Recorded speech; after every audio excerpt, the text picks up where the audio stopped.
इसलिए कहता हूं, परिवार आपका छोटा सा है, छोटी सी जिंदगी है, बिना छल कपट के जिंदगी जी लिया करो। क्या तेरा क्या मेरा। गौरी गोपाल में देखो 30,000 लोग भोजन करते हैं, सब लोगों को एक सा भोजन मिलता है, सबको रोटी में घी लगकर मिलता है, दाल चावल सब्जी रोटी। जो चावल मैं स्वयं खाता हूं वही चावल अन्य क्षेत्र में 30,000 लोगों को पर डे बंटता है। मैं कुछ खाऊं आपको कुछ खिलाऊं तो एक कपट हो जाएगा ना। आप अपने घर पे कैसी दाल खाते हो, बिल्कुल पतली कि थोड़ा गाढ़ी, थोड़ा ठीक, आप वैसी ही दाल यहां की देखना है ना। जो घर पे आप खाते हो ना उसी क्वालिटी की दाल है यहां, आप चेक करना, उसी क्वालिटी की सब्जी है, उसी क्वालिटी का बासमती का चावल है, चेक कर लीजिएगा। देसी घी लगी रोटियां हैं, चेक कर लीजिएगा। आप में से कितने लोगों ने प्रसादी पाई गौरी गोपाल जी की रसोई में? दाल सब्जी अच्छी थी कि नहीं? सोचिए, आपके घर में 10 लोगों का परिवार है, 5 लोगों का परिवार है, उसमें भी आप कपट कर लेते हो, उसमें भी तेरा मेरा। कितना खाएगा छोटा बच्चा या छोटा भाई, कितना खाएगा? गौरी गोपाल में बिना कपट के देखो सबकी सेवा। हमारी 317 वृद्ध माएं हैं, किसी मां के साथ कोई भेदभाव नहीं होता। सारी माओ को, हमारी माओ को जो खाना है सब जो मिलेगा सबको मिलेगा। आज हमारी माओ का मन था कि चाट खाना है, नाश्ते में हमारी मैया ने चाट बंटवाया और सभी माओ को चाट, नाश्ते में टिक्की, सबके लिए एक सा व्यवहार है। आप भी ना ये कपट भगवान अच्छा नहीं मानते, ये सब कचरा है, निकाल के बाहर कर लो, निष्कपट हो जाओ। अच्छा एक बात बताओ, दर्पण में यदि धूल जमी हो तो क्या दर्पण में चित्र दिखता है? उत्तर दो। दर्पण में धूल जमी हो तो चित्र दिखता है? मैया पूछ के बताओ, दिखता है चित्र? किससे बात करो, बात करो, हाँ पूछो, दिखता है? पूछो, दर्पण में धूल जमी हो चित्र दिखता है? पूछो। नहीं? अब जरा सोचिएगा, दर्पण में यदि धूल है, चित्र नजर नहीं आता, तो क्या करना पड़ेगा? उस धूल को जोर से धूल हटाइए, चित्र नजर आएगा। ऐसे ही आपके हृदय के दर्पण में कपट की धूल जमी है, ये कपट की धूल हटाइए तो मन मंदिर में ही भगवान का दर्शन हो जाएगा। वो भगवान बाहर प्रकट ना होगा, यहीं प्रकट, जैसे दर्पण में आपका चित्र प्रकट हो जाता है, बस साफ होना चाहिए दर्पण। ऐसे मन साफ हो तो भगवान यहीं प्रकट होते हैं, बाहर कहीं ना मिलेगा आपको। मोकू कहां तो ढूंढे बंदे, मैं तो तेरे पास में, ना काशी में, ना काबा में, ना रहता कैलाश में, खोजी होए तुरंत मिल जाऊं पल भर की तलाश में। मोकू कहां तो ढूंढे बंदे, मैं तेरे विश्वास में। यदि विश्वास है तो भगवान है। इसलिए कहता हूं कि वो कपट का परित्याग करके गंदगी हटाओ और निर्मल मन कर लो। क्या कर लो? हाँ, निर्मल मन जन सो मोहि पावा, निर्मल मन जन सो मोहि पावा, मोहि कपट छल छेद्र न भावा। निर्मल मन, एक बार आप गा सकते हो मेरे साथ? ये राम जी कह रहे हैं कि निर्मल मन जन सो मोहि पावा, निर्मल मन सो मोहि पावा, निर्मल मन जन सो मोहि पावा, निर्मल मन जन सो मोहि पावा, मोहि कपट छल छेद्र न भावा, मोहि कपट छल छेद्र न भावा। निर्मल मन, तो भगवान को कौन सा मन चाहिए? मैया बिल्कुल निष्कपट। इसलिए आप मैया बिल्कुल निष्कपट हो जाओ, कोई छल कपट ना रखा करो। बेटा देखो, बच्चे तो बच्चे होते हैं, बेटा चाहे तुम्हारा हो या तुम्हारा, बच्चे तो सब बच्चे हैं, सारे बच्चों के साथ एक सा। अब सोचिए गौरी गोपाल गुरुकुल में 150 बच्चे पढ़ते हैं,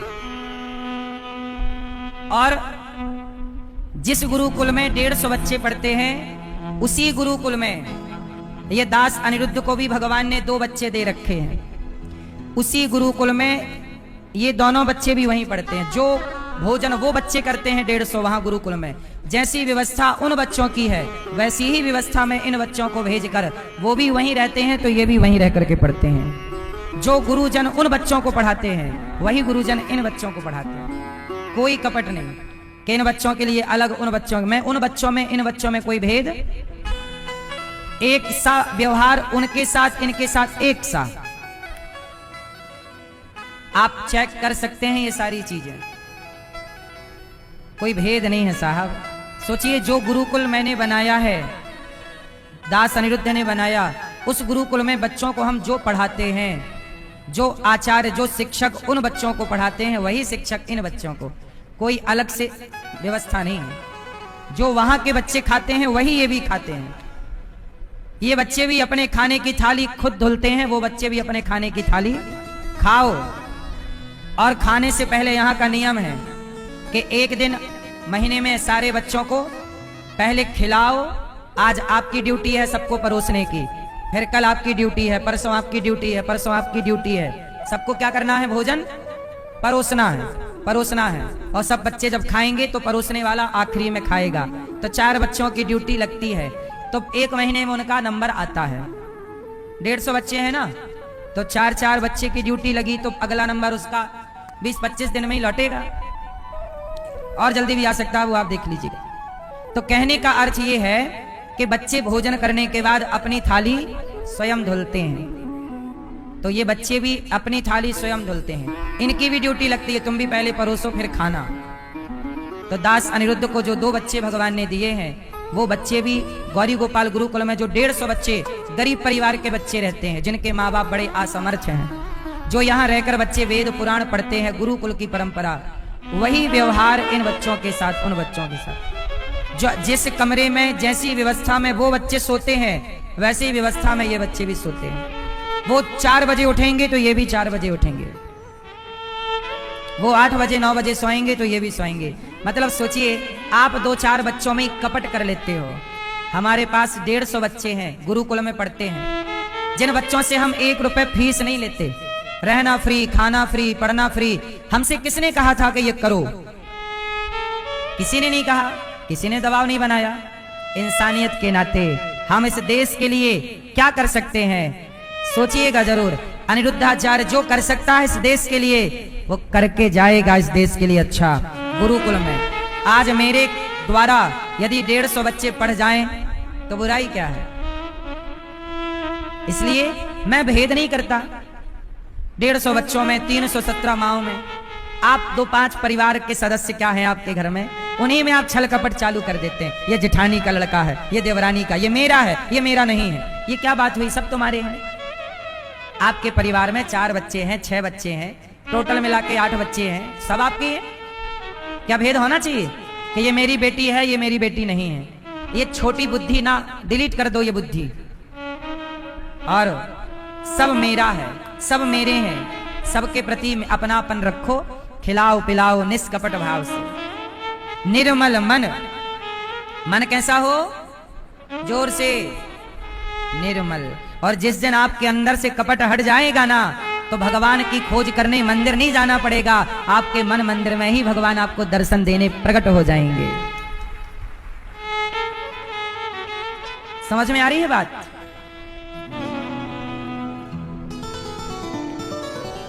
तो गौरी गोपाल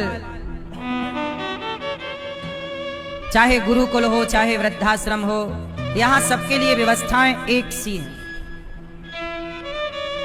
प्रिय भक्तों, पूतना मौसी आई, भगवान ने दूध पिया, जहर भी पी लिया, पूतना के प्राण पीने लग गए। पूतना चिल्लाई, बालक छोड़ दो, छोड़ दो। भगवान बोले, मौसी जी हम जल्दी से पकड़ते नहीं है किसी को, और पकड़ लें तो फिर कभी भगवान पकड़ते हैं, भगवान कभी छोड़ते नहीं। इसलिए आप भी भगवान को अपना हाथ आगे कर दीजिए, प्रभु आप पकड़ लीजिए, मैं आपको नहीं पकड़ूंगा। मैया, कौन मैया लड़ रही हैं? तो आप भी भगवान को क्या कर दीजिए, अपना हाथ आगे, प्रभु आप पकड़िए, मैं आपको नहीं पकड़ूंगा, आप मुझे पकड़िए। भगवान ने पूतना का उद्धार। अच्छा, पूतना पापिनी है कि पुण्यात्मा? पूतना पापी है, पापिनी है ना, कि पुण्यात्मा है? जहर पिलाने आई है भगवान को, लेकिन भगवान ने उस पापिनी पूतना को भी तार दिया। बड़े बड़े साधु संतों को जो गति मिलने वाली थी, पूतना को सहज में मिल गई। भगवान से पूछा गया कि प्रभु पूतना को आप नरक भेजते ना, तार क्यों दिया? भगवान बोले पूतना कैसी भी थी, पर आई तो मेरे पास है ना, मुझे गले लगा रही है, आखिर वो जहर ही सही, पर पिला तो दूध ही रही है ना, पर जो दूध पिलाए वो माता है। जो मेरी शरण में आए वो कितना भी बड़ा पापी हो, मैं उसके दोष नहीं देखता, मैं उसके गुण देखकर तार देता हूँ। तो भगवान कभी भक्त का अपराध नहीं देखते, पापी से पापी को भी भगवान तार देते हैं। अच्छा, भगवान में और देवताओं में थोड़ा सा अंतर है। अब देवताओं की एक बात आपको बताऊं कि नंद बाबा इंद्र की पूजा करते थे हर साल। किसकी पूजा करते थे भैया? इंद्र की। फिर भगवान ने कहा इंद्र की पूजा मत करो, गिरिराज जी की करो। तो गिरिराज जी की पूजा जब कराई और ये बात जब इंद्र को पता लगी कि मेरी पूजा बंद कर दी और गिरिराज जी की स्टार्ट, तब इंद्र ने क्या किया? मूसलाधार पानी बरसाया। अब इंद्र को ये तो सोचना चाहिए ना कि सालों से तुम्हारी पूजा करी, एक साल नहीं करी, तुम गुस्सा हो गए, तो देवताओं की पूजा भूल जाओगे तो गुस्सा हो जाएंगे, पर भगवान को तुम भूल भी जाओगे तो भगवान कहेंगे कि भले मेरा भक्त भूल गया, लेकिन उसने जब भी मुझे याद किया, धोखे से ही सही। अजामिल ने कब प्रभु को याद किया? धोखे से ना नाम निकल गया उसके मुंह से, नारायण। तो भगवान कहते हैं कि धोखे से भी कोई मुझे पुकार ले तो मैं उसके गुण देख लेता हूं, उसके दोष नहीं देखता और कृपा कर देता हूं।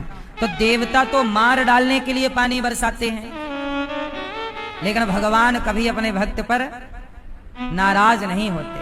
आप कितनी भी गलती करो, पर भगवान बड़े कृपालु हैं, जल्दी से नाराज नहीं होते। अच्छा, भगवान नाराज कब होते हैं आप बताओ भैया? चश्मा वाले भैया बताएंगे। बताओ भगवान नाराज कब होते हैं? कल बताया था मैंने, आप यहां बैठे थे तो मैंने कल आपको बताया था। बताओ भगवान नाराज कब होते हैं? बताओ। नहीं बताओगे? भगवान नाराज कब होते हैं? पूतना जहर पिलाने आई, उस पर नाराज नहीं हुए। अजामिल जैसा पापी नाम ले लिया, नाराज नहीं हुए। पिंगला नाम की वैश्या को वैश्याओं को तार दिया, नाराज नहीं हुए। पर भगवान नाराज कब होते हैं आप बताओ? हाँ, आप कितने भी बड़े पापी हो, अपराधी हो, भगवान आपके अपराध और पाप नहीं देखते। तुम शरण में गए हो ना, तो अहम त्वा सर्व पापेभ्यो, खत्म पाप। लेकिन भगवान नाराज तब होते हैं जब आप किसी भक्त का अपमान करते हैं। भगवान कहते हैं मेरा अपमान कर दो चलेगा, मेरे भक्त का नहीं। एक साधु जी जा रहे थे सड़क से और पानी बरस रहा था, मौसम बारिश का था, पानी सड़क में भरा था, सड़क में थोड़ा गड्ढा था। तो साधु जी बारिश का मजा ले रहे थे और इस गड्ढे से उछलकर उस गड्ढे पर छप छप छप छप पानी में खेल रहे थे, उछल रहे थे कि बगल से छाता लिए एक प्रेमी और प्रेमिका गुजरे। तो साधु जी छप छप उछक रहे थे, तो जैसी गड्ढे पर उछके तो पानी के छींटे जाकर उस प्रेमिका के कपड़ों में पड़ा। वो प्रेमी और प्रेमिका बगल से जा रहे थे, तो प्रेमिका के कपड़ों में जाके गिरा। तो उस प्रेमिका के प्रेमी ने एक जोर का थप्पड़, बाबा जी हे बुढ़ा, एक तमाचा, देख के नहीं चलता, एक तमाचा मारा, चटाक। साधु जी चुप रहे, कोई उत्तर नहीं। भगवान की ओर देखा, वाह प्रभु, आज आपने हमें थप्पड़ पड़वाया, कोई बात नहीं, आपकी इसी में खुशी, आपकी खुशी हमारी खुशी। वो बाबा जी फिर अपना वही मस्ती करने लग गए, पानी में भूल गए। साधु याद नहीं रखते ना ज्यादा, तुम सम्मान करो अपमान करो, कहां उलझेंगे तुम्हारे अपमान और तुम्हारे सम्मान में। आगे बढ़ गए। लेकिन जरा सोचो कि जब तुम्हारी प्रेमिका को कपड़े में पानी के छींटे मारा, तो प्रेमिका को पानी के छींटे देखकर जब प्रेमी नाराज हुआ, तो उस भक्त का भी तो कोई प्रेमी है। जब तुम प्रेमी हो और अपनी प्रेमिका को जरा कष्ट नहीं देख सकते कष्ट में, तो भला भगवान जैसा प्रेमी अपने भक्त को तुम थप्पड़ मारोगे, वो प्रेमी बर्दाश्त कर लेगा? अब ये साहब जैसे ही घर पहुंचा, सीढ़ी चढ़ रहा था, पांव फिसला, नीचे गिरा, सिर फूट गया। ऐसा लगा प्राण निकल गए, सांस रुकी सी लगने लगी। अब बोल, जो प्रेमिका उसकी प्रेमिका थी, वो समझ गई कि ये संत का अपमान किए, लगता है उसी का ये दंड है। वो प्रेमिका दौड़ी दौड़ी उसी रास्ते गई। वो साधु जी वहां आगे मस्ती कर ही रहे थे पानी में, चरणों में जाके गिर पड़ी, महाराज क्षमा कर दो, मेरे सुहाग को मेरे से छीन मत लो, मेरा विवाह होने वाला है उस लड़के से। साधु जी ने कहा कि मैंने क्या किया? बोले आपने ही कुछ शाप दे दिया, वो सीढ़ी से गिर गए और सांस रुकी सी है, कृपा करो, क्षमा कर दो। साधु जी ने कहा, पगली मैंने कुछ नहीं किया, जब तेरे यार को तेरा अपमान नहीं देखा गया, तो मेरे यार को भी मेरा अपमान नहीं देखा गया। ये तो दो यारों की लड़ाई है, ना तू जानती ना मैं, ना तेरा कोई कसूर है ना तो मेरा कोई कसूर है। ये तो दो यारों की लड़ाई है, तेरा यार और मेरा यार। तेरे यार को तेरे कपड़ों में पानी के छींटे नहीं देखे गए, तो मेरे यार को भी गाल में थप्पड़ नहीं देखा गया। तो ये दो यारों की लड़ाई है, मेरा कोई कसूर नहीं। चरणों में गिर पड़ी, महाराज आप कृपा करो। साधु जी ने प्रार्थना कही कि मैं प्रभु से प्रार्थना ही कर सकता हूं। प्रभु से प्रार्थना की कि प्रभु, इन्होंने गलती स्वीकार की, इस अपराध की सजा प्राण लेकर मत दीजिएगा प्रभु, इतना बड़ा दंड ना दीजिए, ये इतना भी बड़ा अपराध नहीं था, एक थप्पड़ ही तो मारा है उसने मुझे, कोई बात नहीं, आप तो परम दयालु हैं प्रभु, क्षमा कर दीजिए।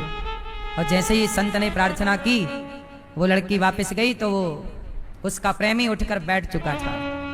इसलिए कहते हैं बेवजह किसी को ना सताइएगा। संतों ने एक दोहा गाया है, दुर्बल को ना सताइए। आगे का पता है आपको? बताओ क्या है? हाँ, दुर्बल को न सताइए, जाकी मोटी हाय। हाय मतलब बद्दुआएं, हाय मतलब शाप। दुर्बल मतलब कमजोर। दुर्बल मतलब मैया सुन लो मेरी माँ, किसको मत सताओ? दुर्बल को ना सताइए, कमजोर को ना सताना, कमजोर की मदद करो, ना सताओ, जाकी मोटी हाय। छोटे बच्चों को नहीं पहनाते हाय चंद्रमा, आप लोग पहनाते छोटे छोटे बच्चों को गले में चांदी की हाय चंद्रमा, ताकि नजर ना लगे। ये हाय मतलब बद्दुआएं, बचिएगा, बद्दुआओं से बचिएगा, दुआएं लीजिए, दुआएं। ऐसा काम करिए कि आपको दुआएं मिलें, ऐसा काम मत करिए बद्दुआएं मिलें। ये बद्दुआएं मधुमक्खी की तरह सिर पे नाचती रहती हैं। जैसे आपने मधुमक्खी के छत्ते पर एक पत्थर मारा, और जैसे ही मधुमक्खी के छत्ते पे पत्थर मारोगे, मधुमक्खी आपकी तरफ दौड़ेगी, बोलो हाँ कि ना, और आपके खोपड़ी पे नाचती रहेगी, मौका मिलती लिपट जाएगी आपसे। इतनी सी है मधुमक्खी, पर वो भी बदला ले लेती है, नहीं ले लेती? मौका मिल जाए तो मार डालती है मधुमक्खी। 150 लिपट जाएं और आपको काट दें तो आदमी निपट जाता है, टाइम से इलाज ना मिल पाए तो। बोलो हाँ, ये बात सही है कि गलत है? सोचिए जरा। जैसे आपने मधुमक्खी, निराश नहीं होना चाहिए, क्यों? सही है? करने वाला क्या नहीं कर सकता मेरी माँ? आत्महत्या कभी नहीं करनी चाहिए किसी भी बच्चे को। फेल हो गए तो क्या हुआ, फिर पढ़ना। पढ़े लिखे लोग नौकरी ही तो करते हैं, इसलिए कहता हूं नौकर ना बनना, थोड़ा मालिक बनने की सोचो, ताकि पढ़े लिखे लोग आपके घर में नौकर बन के रहें। टाटा, बिरला, अडानी, अंबानी के यहां सारे पढ़े लिखे लोग नौकर हैं कि नहीं? बोलो हाँ कि ना? क्यों भैया हैं? उनके यहां इतने पढ़े लिखे लोग हैं कि जितना अंबानी जी नहीं पढ़े। बोलो हाँ साहब, पढ़ाई से बड़ी बुद्धि होती है। बुद्धिमान चाहे तो पढ़े लिखे लोगों को खरीद ले। कितने चाहिए आपको पढ़े लिखे लोग? दिमाग है ना आपके पास? दिमाग होगा तो पढ़े लिखे लोग आपके यहाँ कितने चाहिए मिल जाएंगे। कितने डॉक्टर चाहिए, कितने इंजीनियर चाहिए, कितने आईएएस आईपीएस चाहिए बताओ। इसलिए आपकी काबिलियत मायने रखती है। आपकी आजकल हमारे देश में डिग्री प्रधान बना दिया है। डिग्री है तो सब है। डिग्री सब कुछ नहीं होती मेरी माँ, जुनून सब कुछ होता है। जुनून होगा तो दशरथ मांझी की पत्नी ने जब प्राण त्यागे तो दशरथ मांझी ने अपनी पत्नी के लिए, इस पहाड़, बीच में पहाड़ था, उस तरफ हॉस्पिटल था, बेचारी पत्नी उसकी चल बसी। दशरथ मांझी ने हथौड़ी उठाई और छैनी उठाई, बड़ा पहाड़ काट दिया। आज भी वो कटा हुआ पहाड़ सड़क बनी और आज वो सड़क दशरथ मांझी के नाम से। अभी कुछ समय, अभी दशरथ मांझी हैं कि भगवान के घर गए? अभी बहुत पुरानी बात नहीं है ये, अभी कुछ वर्षों की पुरानी बातें हैं। अभी दशरथ मांझी अभी तक थे शायद, या होंगे अभी भी, अतिवृद्ध हो गए होंगे या भगवान के घर जा चुके हैं। किसी को पता है, जानकारी है? दशरथ मांझी ने पहाड़ खोद दिया। वो क्या बना दिया? रास्ता, सड़क। एक आदमी ने पहाड़ खोद दिया साहब। जो जेसीबी कर पाती है सालों में, वो आदमी ने कर दिया। कई साल लगे, 20 साल लगे, पर सोचो 20 साल लगे उसे पहाड़ काटने में। काट दिया और रास्ता बना दिया। इसलिए मेरी मां, जुनून चाहिए, जुनून। कुछ करना है ना, कर लोगे। हिम्मत ना हारो, सदा पॉजिटिव रहना चाहिए, सकारात्मकता से भरे रहना चाहिए। जगत के दरवाजे बंद भले हो जाएं, पर मेरे जगन्नाथ के दरवाजे तो सदा सबके लिए खुले। भगवान के द्वार थोड़ी बंद हैं। करते रहो काम, बिजनेस कर लो, व्यापार कर लो, उद्योग डाल लो, अपना सफल हो जाओगे। पढ़े लिखे तो हो ही। नौकरी उन्हें करना चाहिए जिनकी बुद्धि छोटी है। अब आप अच्छा ये बताओ, नौकरी करना और व्यापार करना क्या काम बड़ा है? बिजनेस की नौकरी? उत्तर दो मेरी मां। अरे नौकरी करोगे तो सारी जिंदगी नौकर ही कहलाओगे। चाहे प्राइवेट नौकर कहलाओ, चाहे सरकारी नौकर हो, नौकर ही। इसलिए नौकर क्यों बनना है? पढ़े लिखे हो, बुद्धिमान हो तो नौकरी लेने वाला नहीं, नौकरियां देने वाला बनो। 2 नौकरियां। क्या कह रहे हैं? सही है? नौकरी लेने वाला बनना है कि देने वाला? कौन बड़ा है, लेने वाला कि देने वाला? जोर से। तो आप लोग देने वाले बनोगे कि नहीं?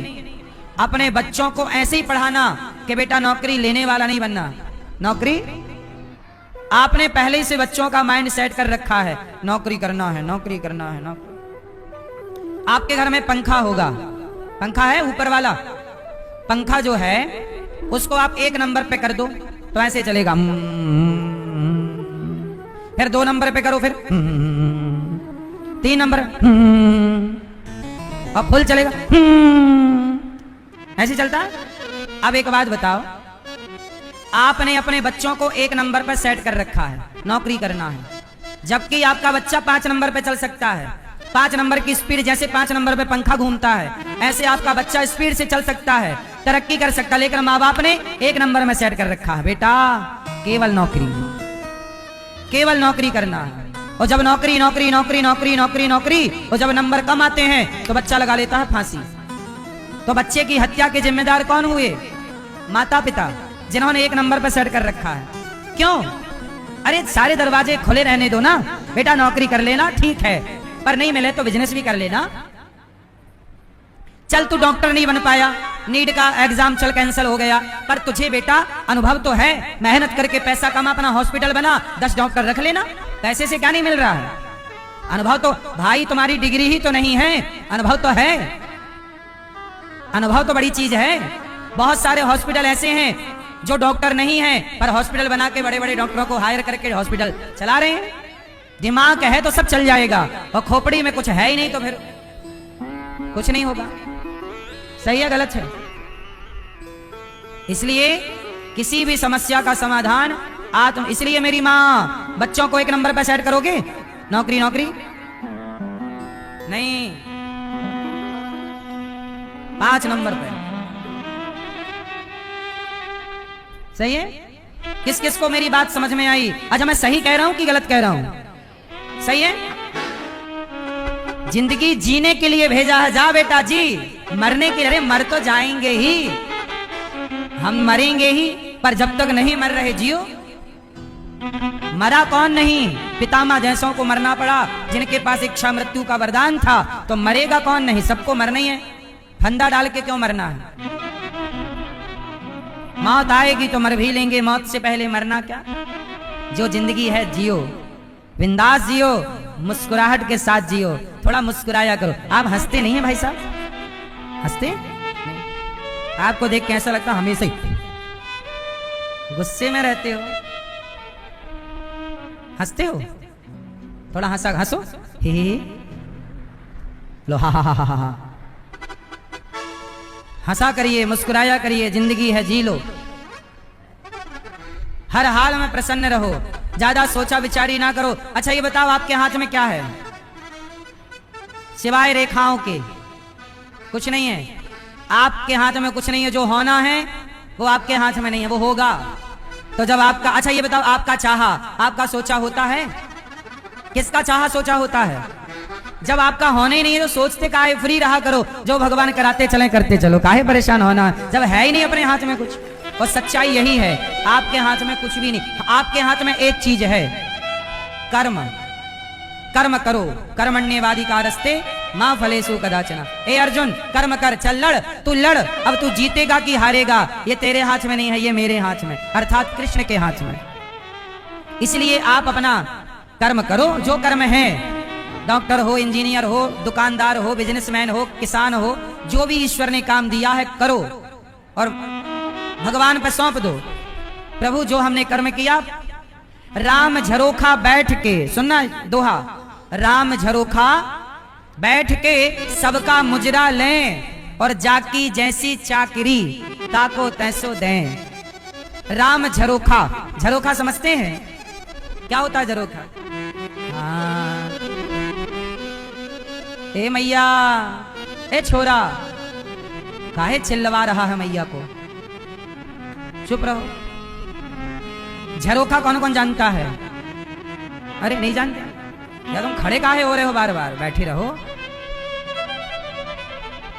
हाँ नहीं जानते तो सुनो, अखियों के झरोखों से, वही है झरोखा। झरोखा जब महल बनते थे तो जिन्हें आप लोग खिड़की कहते हैं, विंडो, उस जमाने के वो खिड़की को ही झरोखा कहा जाता था। राम झरोखा बैठ के, मतलब राम जी अपनी खिड़की में बैठकर सबका मुजरा लें, मतलब सबका काम देख रहे हैं, और जाकी जैसी चाकरी, मतलब जिसका जितना काम करना है उसका उस हिसाब से फल दे रहे हैं भगवान। ये हम जितनी मेहनत करेंगे, अच्छा ये बताओ हमारे कर्मों का फल कौन देगा? आप मेहनत करिए, कर्म करिए, आपके कर्मों का फल कौन देगा? इसलिए कर्म फल भगवान देंगे।